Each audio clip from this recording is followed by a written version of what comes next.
Bonjour, bonsoir, bien-aimés dans le Seigneur. Je suis la sœur Carole Zelot. Aujourd'hui, nous nous retrouvons dans un cadre un peu spécial, un cadre qui nous permet de pouvoir discuter avec un serviteur de Dieu de la ville. Nous avons tellement de questions à lui poser et on aimerait un peu l'entendre parce que nous avons l'habitude de le suivre par rapport à des prédications, à des enseignements qu'il donne, mais il est très rare qu'on puisse parler avec lui de vive voix. Alors aujourd'hui, on aimerait tout simplement dialoguer, avoir une petite conversation avec ce serviteur de la place. Donc nous sommes là à Montréal, plus précisément au Canada. On aimerait avoir ses points de vue, sa vision, savoir ce qu'il pense un peu de l'œuvre de Dieu en ce moment. Je vous demanderai tout simplement de nous suivre très attentivement. Que Dieu vous bénisse. Bonjour pasteur. Bonjour, c'est Carole.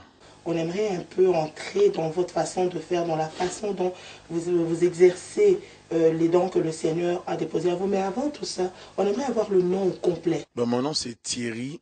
Mon prénom de naissance c'est Eli Thierry Chinkola.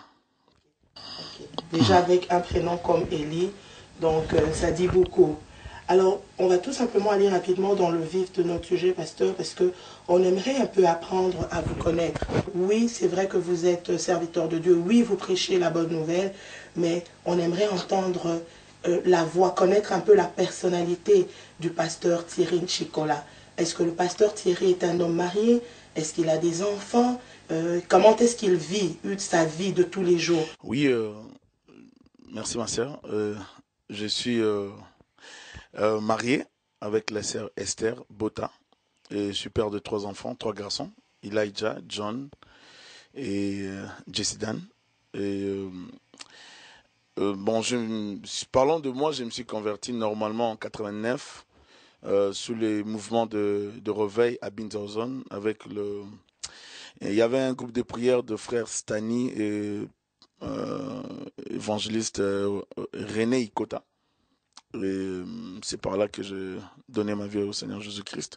Pasteur Thierry a reçu le Seigneur, je suppose que c'est à Kinshasa. Oui, c'est à Kinshasa. Donc, c'est au fait dans les années 85, 86, 87, moi et mon frère Léon, on chantait déjà à la chorale de l'église. Et puis, mes parents étaient déjà dans l'église. Mais moi, en tant que vraiment chrétien, j'ai pris conscience de Dieu vers ces années-là. Donc en 89, que j'ai pris la décision de m'engager. Lorsque je vis ces jeunes-là, hommes de Dieu, travailler sous la grâce du Seigneur, qui sont aussi aujourd'hui des éminents serviteurs de Dieu, ils m'ont affecté et j'ai reçu le Seigneur sous leur mouvement. Et puis par là, on s'est déplacé, on est allé dans un autre quartier, toujours à Binza, où j'ai été suivi, encadré par le pasteur Alexis Chimanga et le pasteur Jean-Louis Mouizila. Et puis en même temps, j'étais aussi encadré dans la cellule de la bande, la GEC, chez le pasteur Roland Dallot, dans la cellule qui était dans l'aire parcelle. Donc notre berger à l'époque, c'était le berger Rémi Djunga. Si, je suis quand même que c'est un parcours quand même pas mal chargé, mais je me dis, de toute façon, un jour, on posera la question à ces serviteurs de Dieu, comment a été le pasteur Thierry. Mais parmi tous les hommes que vous avez cités, nous devons d'avoir un modèle. Bien évidemment, on parle, c'est vrai que Christ est notre modèle par excellence, mais ici-bas, il envoie des hommes, il envoie des femmes afin de pouvoir nous encadrer spirituellement. Est-ce que pasteur Thierry a un père ou une mère spirituelle, si je puis me permettre? Oui, bien sûr. Bon, le père, c'est celui qui t'a enfanté, parce que si je dois parler de celui qui m'a encadré vraiment de près, je parlerai des pasteurs Alexis, à partir de Kinshasa, un pasteur Alexis Chimanga. Et puis, bon, comme ils étaient à deux avec les pasteurs Jean-Louis, donc ce sont mes pères, mes encadreurs spirituels qui m'ont appris, les deux m'ont encadré, m'ont appris les choses de Dieu, et j'ai commencé à prêcher sous eux. Donc, pasteur Thierry n'a pas vraiment connu la jeunesse un peu folle là.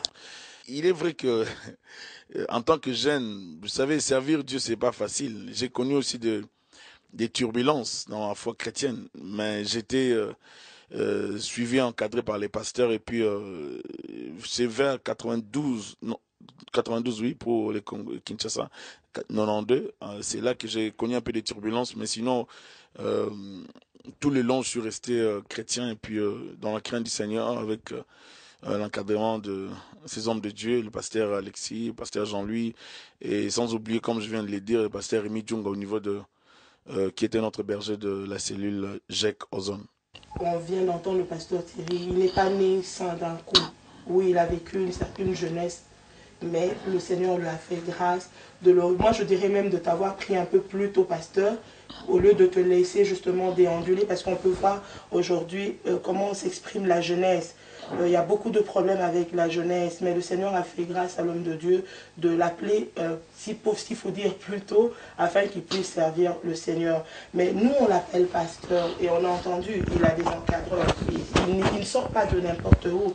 Il y a eu des gens qui ont suivi la vie spirituelle de cet homme de Dieu. Mais on aimerait savoir, puisque aujourd'hui, on se retrouve ici à Montréal, pourquoi Montréal? Pourquoi pasteur Thierry est venu ici à Montréal pour servir le Seigneur? Merci ma soeur. Moi je dirais que mon parcours d'abord commence par aujourd'hui. J'ai commencé à prêcher en 93, 93. Et bon, j'ai commencé à prêcher timidement et au mois d'août en 93. C'est la première fois que j'ai eu à tenir une croisade de jeunes, parce que j'avais gagné plusieurs jeunes. Et j'avais parti mon mouvement comme ça de gagner les jeunes. Et j'avais plusieurs jeunes qui venaient chez nous et puis on les a orientés à l'église. Et puis en 94, on m'a établi comme encadreur de jeunes et j'ai commencé à encadrer les jeunes dans l'église. Et j'étais aussi moi-même aussi en même temps encadré par les pasteurs Jean-Louis et puis le pasteur Alexis. Je suivais les enseignements, je copiais ce que mes aînés faisaient et j'amenais ça aussi à mon niveau. Donc et c'est comme ça qu'était parti le mouvement. Et plus tard, j'ai continué, j'ai faisais des activités évangéliques à l'époque 94, 95, 96, où j'évangélisais, j'organisais des activités à Lausanne, à Binza. Et j'ai gagné plusieurs personnes. À l'IPEN aussi, la même chose. Avec IPEN pour Christ, on a gagné plusieurs personnes. Et c'est par là que j'ai commencé aussi à faire plus de délivrance, des choses comme ça. Donc mon parcours, c'est un peu ça. Aujourd'hui, je suis serviteur de Dieu. Non parce que j'ai forcé les choses, mais j'ai eu l'aval de mes pères, de mes conducteurs spirituels. Et puis dans la ville ici à Montréal, je dirais aussi, j'ai aussi deux pères adoptifs ou bien des mentors qui m'ont beaucoup aidé, qui continuent à m'aider aussi, comme le pasteur Joseph Kabouya, qui m'a beaucoup aidé. Donc il continue à m'encadrer toujours, donc il est comme mon mentor. Donc bien sûr, je suis dans le ministère, mais je recours toujours auprès de lui et puis il m'aide de temps en temps, dès qu'il a le temps, il me parle. Et puis il y a le pasteur Wilner Caillot qui est de l'église baptiste Esmian. Montréal, en fait, bon, il y avait depuis longtemps, il y avait un projet de venir à Montréal depuis plusieurs années. Lorsque c'était un projet après les études en 94 par là. Et c'était un projet de venir étudier ici avec mon frère. En fait, ma première vision, c'était pas d'habiter Montréal parce que je voulais pas continuer les ministères en français. Moi, j'ai toujours rêvé servir aussi les Seigneur dans la langue anglaise, donc parlant en anglais, prêchant en anglais. Mais bon, il y a eu plusieurs réalités qui ont fait que j'ai été aussi convaincu, conduit par les Seigneurs à m'établir ici. D'abord, on a commencé la première église, l'armée des rachetés avec le pasteur Ézéchiel, et puis où je suis fondateur ou cofondateur avec lui. Et puis la deuxième église, les Rochers de Vainqueur, je suis cofondateur avec le pasteur Léon. Et puis la troisième église, la Promesse, où je suis le seul fondateur. Vous avez bien dit, vous n'avez même plus besoin de poser des questions sur les assemblées par lesquelles vous êtes passé, comme vous l'avez bien dit, cofondateur. Mais là, lorsque nous regardons, ça c'est juste un flyer, mais de très bonne qualité en passant. C'est écrit « La communauté évangélique La Promesse et Thierry Chinkola Ministry ». Donc on s'entend que quand il y a déjà le « et », on parle de deux parties. C'est quoi le rapport? La communauté évangélique La Promesse, Thierry Chinkola Ministry, parce que une fois j'ai entendu dire un serviteur de Dieu dire « C'est bizarre, de ce temps-ci, lorsque on reçoit un appel, tout de suite influencé par les Américains, ministry. Dès qu'on se retourne, ministry. » Bon, en fait, le ministère engendre les églises. Donc, si vous parlez des églises qui sont existantes ici à Montréal, ça a été engendré aussi par mon ministère. Donc, il y a eu mon apport. Donc, les ministères que nous avons, que Dieu nous donne, sont appelés à engendrer des églises. Donc, à engendrer aussi d'autres ministères, d'autres hommes de Dieu, femmes de Dieu. Bref, donc, j'ai commencé à faire les ministères. J'avais pas d'église, j'étais pas pasteur non plus. Et j'avais jamais eu la pensée d'être pasteur. Ça n'a jamais été dans ma tête. C'est pas quelque chose que je voulais faire.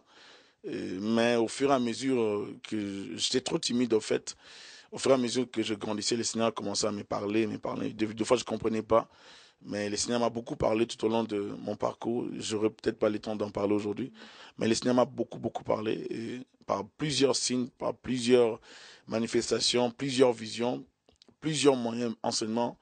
Et ça fait que ça m'a vraiment attiré. Et au fur et à mesure que le Seigneur me parlait, j'étais convaincu. Et c'est par là que j'ai commencé à exercer le ministère. C'est-à-dire, j'ai gagné des gens, j'ai réunissé des centaines de jeunes à l'époque, dans les années 94, 95 et plus, sans avoir des titres comme tels. On m'appelait frère et puis les gens m'appelaient évangéliste.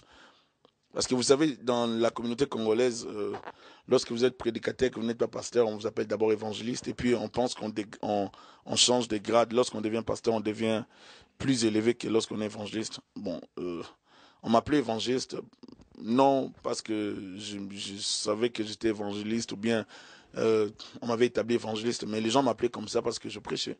Je prêchais les jeunes et puis c'était parti comme ça. Donc mon ministère a commencé à fonctionner sans que quelqu'un me pousse. J'étais juste assoiffé de Dieu. Je prêchais à l'école, je prêchais par-ci, par-là, je gagnais, j'évangélisais dans le quartier, j'évangélisais dans des marchés par-ci, par-là. Donc c'est comme ça que j'ai pu gagner des gens et des jeunes de ma génération. Plusieurs, j'ai gagné plusieurs, j'ai encouragé plusieurs aux études, plusieurs dans la foi chrétienne et d'autres sont devenus des serviteurs de Dieu, des pasteurs, ainsi de suite. Donc j'ai encouragé, c'est comme ça que j'ai commencé à faire le ministère. Et vous savez, en faisant le ministère, on se découvre aussi et puis on tâtonne. On se découvre, on tâtonne. Parce que personne ne peut dire que tout était bien tracé. C'est en tâtonnant qu'on arrive à comprendre exactement c'est à quoi l'Éternel nous appelait. Et moi, c'était à tâton que le Seigneur m'a conduit. J'ai tâtonné. Quand je dis tâtonner, c'est pas dire la méconduite. Tâtonner, c'est-à-dire, tu ne comprends pas ce que je dois d'abord faire les ministères ou je dois plus me focaliser dans un domaine séculier. Mais c'est au fur et à mesure que le Seigneur a pu clarifier de plusieurs façons. Parce que si je dois parler de domaine spirituel, peut-être les gens ne vont pas comprendre. Mais le Seigneur m'a clarifié de plusieurs façons, et sans forcer. C'est venu comme ça. Et puis, je trouve que c'est vraiment ce que je dois faire. J'aime ça. Le ministère maintenant a engendré la promesse. Lorsqu'on a commencé les églises, comme je venais de le citer ici à Montréal, la pensée était d'aller en Ontario, en dehors de Montréal.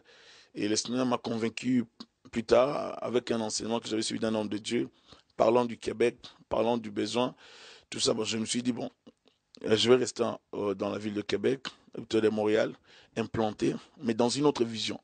Une vision biblique et christocentrique, c'est-à-dire centré sur Jésus-Christ et reste biblique.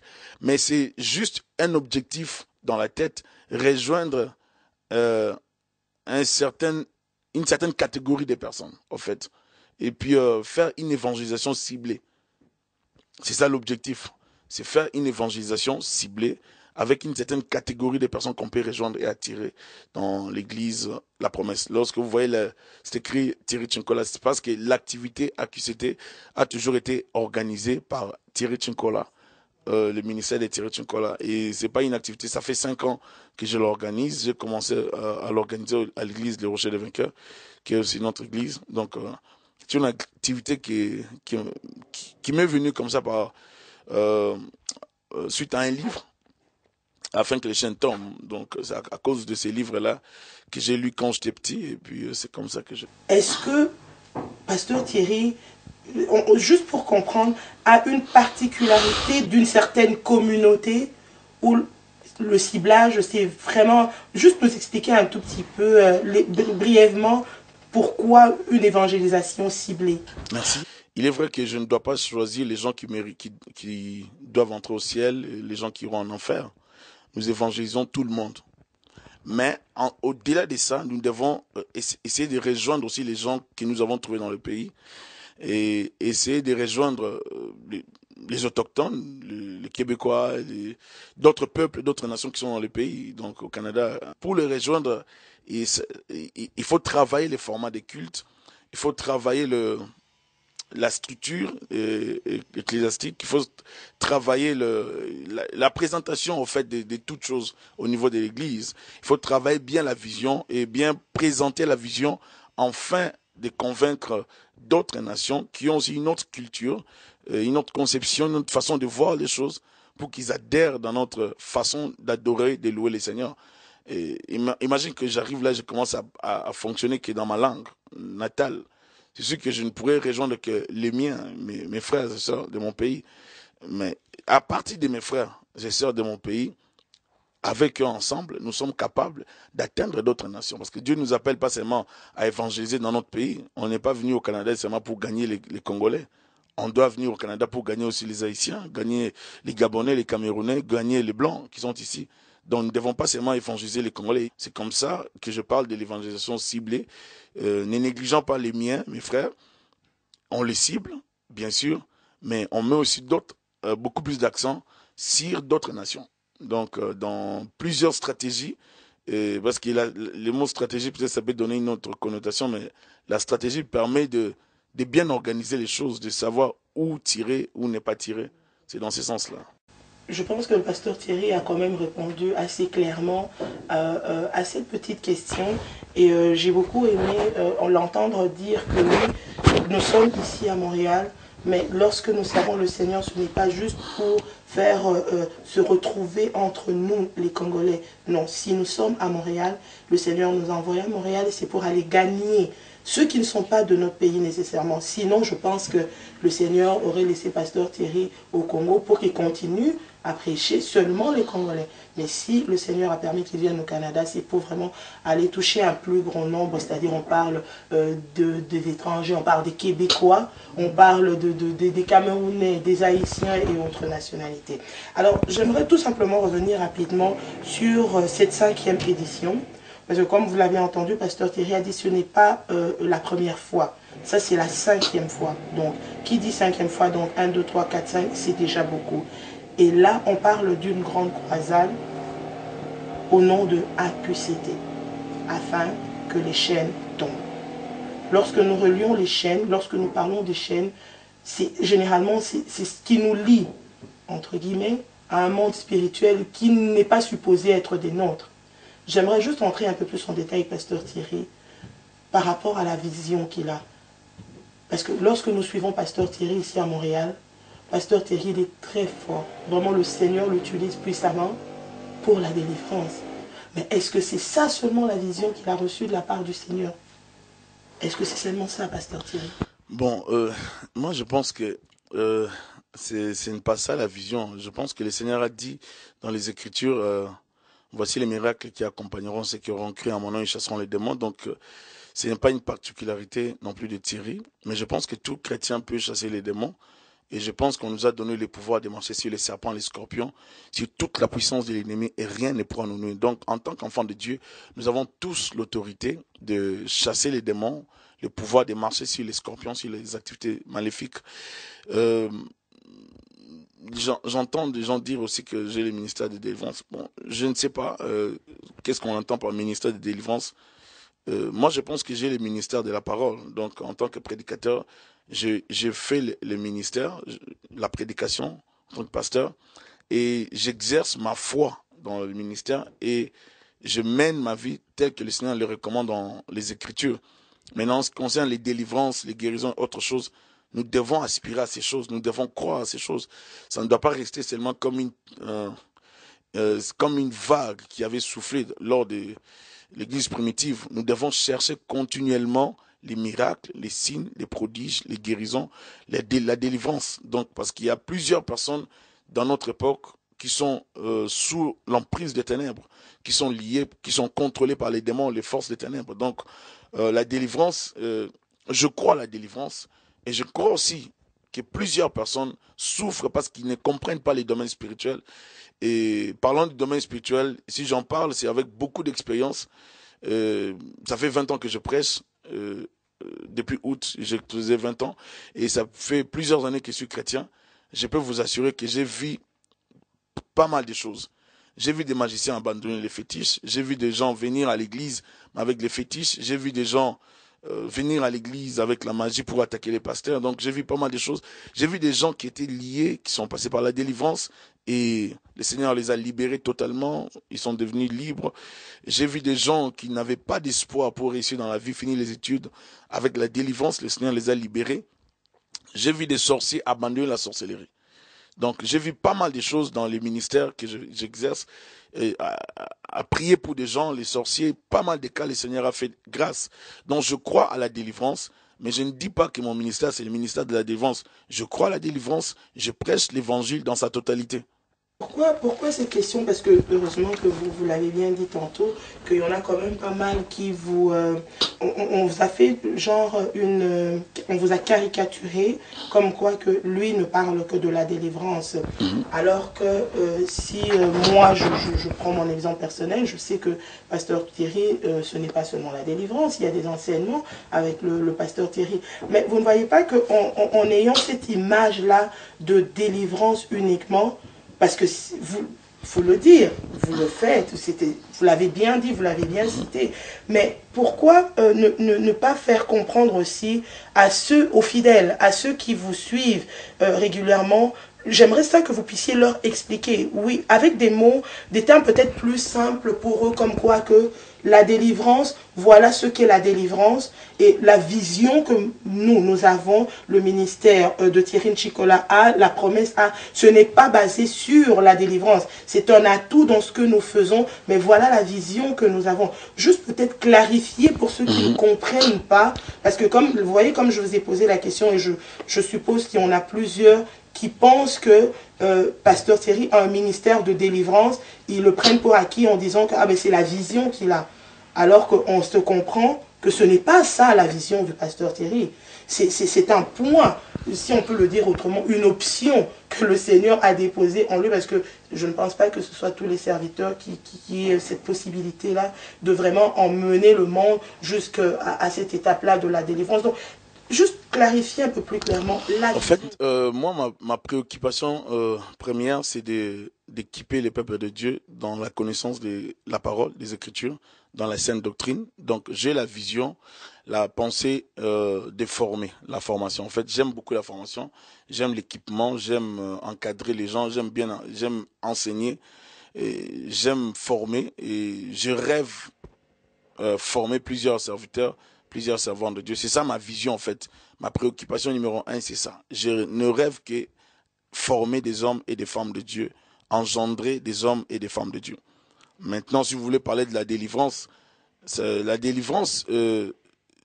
même pour les gens qui viennent à l'église, ils savent que c'est conditionné par un enseignement. Il faut suivre un enseignement que nous avons monté pour l'accompagnement de ceux-là qui sont comme des nouveaux à l'église. Parce que ça ne sert à rien de faire une délivrance d'une personne qui ne comprend même pas les conséquences d'une délivrance et qui vient par enthousiasme, par zèle, qui vient pour passer à la délivrance. Après, la personne va retourner dans le péché. Et vous savez les conséquences selon Matthieu chapitre 12, verset 43-45. Donc, les démons vont revenir pareil. Donc, je ne préfère pas me lancer dans la délivrance. Au début, on l'a fait dans la jeunesse, mais pas maintenant. Donc, je préfère d'abord que la personne passe dans les enseignements et après, parce que les enseignements, c'est la base. Dès qu'on suit un enseignement biblique, on comprend la doctrine chrétienne, on comprend le pourquoi de la vie chrétienne, la crainte de Dieu, on comprend la repentance, on comprend la persévérance, la foi chrétienne, la vie des prières, la méditation, toutes ces choses-là. Il y a des éléments, on comprend un peu les saluts, on comprend pas mal de choses en ce qui concerne la parole de Dieu et ça va nous permettre de bien asseoir maintenant l'œuvre de Dieu dans l'enfant de Dieu et ainsi la personne pourra passer à la délivrance. Et vous allez voir que la personne va conserver la délivrance après la délivrance et la personne va s'épanouir et prospérer. c'est vraiment à ça qu'on s'attendait, savoir c'est quoi la vision du pasteur Thierry. Et je pense que dans cette vision-là, c'est quand même quelque chose parce que il est rare de nos jours que l'homme transmette facilement ce qu'il a reçu de la part du Seigneur à un autre. Mais dans la vision que le pasteur Thierry a, c'est de former des serviteurs, former, justement, il ne veut pas garder ça juste pour lui, c'est vraiment d'emmener un plus grand nombre, comme nous disons, à l'œuvre de l'Éternel. Vraiment, c'est toute une bénédiction. Et il a bien expliqué, justement, c'est quoi le lien de la vision ainsi que la particularité de la délivrance. Alors, je vais tout simplement, puisque nous tendons rapidement à la fin, il y a un événement qui va se passer ici dans la ville de Montréal. Comme je vous ai dit tantôt, c'est une 5e édition. C'est une bénédiction pour ceux qui sont de Montréal. Et bien évidemment, à cette occasion, tout le monde, ceux qui sont au Canada, ceux qui sont aux États-Unis, même ceux qui sont ailleurs et qui aimeraient bénéficier de cette grâce-là, moi je vous inviterai à pouvoir participer à ce temps. C'est un temps de prière, c'est un temps d'enseignement, c'est un temps de délivrance aussi, oui bien aimé. C'est appelé afin que les chaînes tombent, AQCT. Et là, nous avons les dates bien précises. Ça va se passer le 24, le 25, le 26 et le 27 octobre 2013. Nous avons les coordonnées de toute façon qui vont défiler. Ça va être, je vais vous lire rapidement les coordonnées. 155 sur la rue Port-Royal Ouest. C'est le croisement Saint-Laurent. Si vous avez la possibilité d'avoir des flyers entre les mains, lisez, vous avez toutes les coordonnées. Si vous voulez avoir plus d'informations, si vous avez des Facebook, parce que c'est encore un autre moyen de pouvoir communiquer, tout est inscrit sur Facebook. Alors, une dernière question pour Pasteur Thierry. À quoi pouvons-nous nous attendre pour cette 5e édition avec l'AQCT? Amen, merci, c'est Carole. En fait, avec l'AQCT, si vraiment les gens aiment la parole, comme je viens d'en parler tout à l'heure, ils vont suivre les enseignements. D'abord, c'est 4 soirées d'enseignement. Je donne d'abord les enseignements. Je vais à ce que les gens comprennent le message. Et en fait, dans les temps d'AQCT, je vise d'abord la délivrance dans la compréhension, la mentalité. Il faut comprendre que nous sommes en guerre. Il faut comprendre que nous avons une réalité. Le diable est descendu sur la terre animé d'une grande colère, sachant qu'il lui reste un peu de temps. Et il utilise plusieurs moyens pour troubler les chrétiens. Il utilise les sorciers, les sorcières, il utilise les féticheurs, les occultistes. Il utilise plusieurs moyens pour nous combattre, pour nous contrôler. Alors, plusieurs personnes souffrent, ils ont des problèmes, des liens, des maladies. Ils dorment, ils sont liés, ils ont des cauchemars nuit et jour. Ils ne se retrouvent pas dans la vie. Il y a des gens qui sont tous les jours ici fouettés la nuit. Ils se réveillent comme s'ils ont travaillé la nuit. Ils ont pas mal de problèmes. Il y a des phénomènes des maris des nuits, femmes des nuits. Il y a des gens qui sont liés par ça. Il y a des hommes et des femmes qui urinent au lit, bien qu'ils sont âgés. Donc, il y a pas mal de choses. Maintenant, avec les Écritures, nous comprenons que ce sont des activités démoniaques que le diable est en train d'imposer dans la vie des chrétiens. Et que nous devons, n'est-ce pas, éradiquer, détruire systématiquement avec la parole de Dieu, avec la puissance du Saint-Esprit. Raison pour laquelle, avec cette 5e édition d'AQCT en fin de chaîne tombe, nous allons détruire les œuvres du diable. Parce que nous avons le seul verset, 1 Jean 3,8, qui dit « Le Fils de Dieu apparu afin de détruire les œuvres du diable ». Donc, venez en famille, venez avec les amis et connaissances. Il y a des gens qui aiment le Seigneur, il y a des gens qui ont besoin de la délivrance, mais qui préfèrent rester, qui préfèrent venir timidement, ou bien qui préfèrent nous regarder de loin. Ça ne sert à rien d'hésiter, ça ne sert à rien de rester à la maison, ça ne sert à rien d'appeler au téléphone et de chercher la délivrance au téléphone. Chaque fois qu'on a organisé AQCT, les gens viennent de l'Europe, les gens viennent des États-Unis, de plusieurs villes ici au Canada, Ottawa, Toronto, Chicoutimi, Gatineau, par-ci par-là, les gens viennent. Donc, cette année aussi, il y a aussi des gens qui sont venus de l'Europe et d'autres viendront d'ailleurs.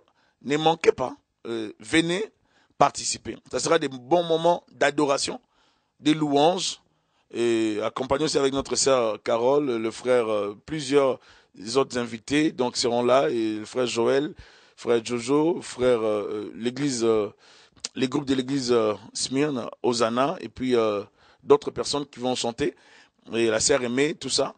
Donc on aura un bon temps dans la louange, dans l'adoration, et puis dans la parole. Surtout dans la parole, on aura vraiment des enseignements solides, équilibrés, qui vont nous enraciner dans la foi chrétienne. Et je suis qu'en sortant de là, vous serez fortement affermis dans la foi chrétienne. Donc ne manquez pas. AQCT 2013 arrive pour votre famille. Ne restez pas à la maison. Venez participer. Si vous avez des doutes à la puissance de Dieu, venez quand même participer et le Seigneur s'occupera de votre foi. Venez, ne manquez pas. AQCT 2013 arrive. Que le Seigneur vous bénisse abondamment, vous qui avez suivi ces temps avec le pasteur Thierry et la sœur Carole. Merci beaucoup pour votre attention. Merci, que Dieu vous bénisse. Bien aimé, moi, tout ce que je peux te dire, ce jour-là, c'est pas comme tous les jours. Ramène un cahier avec, je me souviens encore l'année passée, à la QCT, on a reçu des cahiers, on a reçu des stylos, tout simplement pour pouvoir bien prendre en note ce qui nous est dit. Et lorsque nous prenons en note ce qui nous est dit, ce n'est pas pour les garder chez nous, c'est pour pouvoir relire. Et bien évidemment, qu'est-ce que la parole nous dit? La foi vient de ce qu'on entend, et ce qu'on entend vient de la parole de Dieu. On a besoin de cette parole-là, on a besoin de ces enseignements-là. Bien-aimés dans le Seigneur, que dire de plus? Le pasteur Thierry a répondu à nos questions. Et si vous avez des questions, n'hésitez pas. Il y a des numéros de téléphone sur les flyers. Il y a dans Facebook, vous allez trouver, si vous allez dans Thierry Ching, si j'ai bonne mémoire, ou encore vous avez Église La Promesse, vous pouvez poser vos questions pour que le pasteur Thierry puisse vous répondre. Si vous voulez encore le suivre en live comme on le fait aujourd'hui, ben, posez tout simplement la question, tout est possible. Il reviendra avec vos questions pour les répondre. Tout ce que je peux vous dire, c'est vraiment que Dieu vous bénisse et on se retrouve à la QCT. Amen.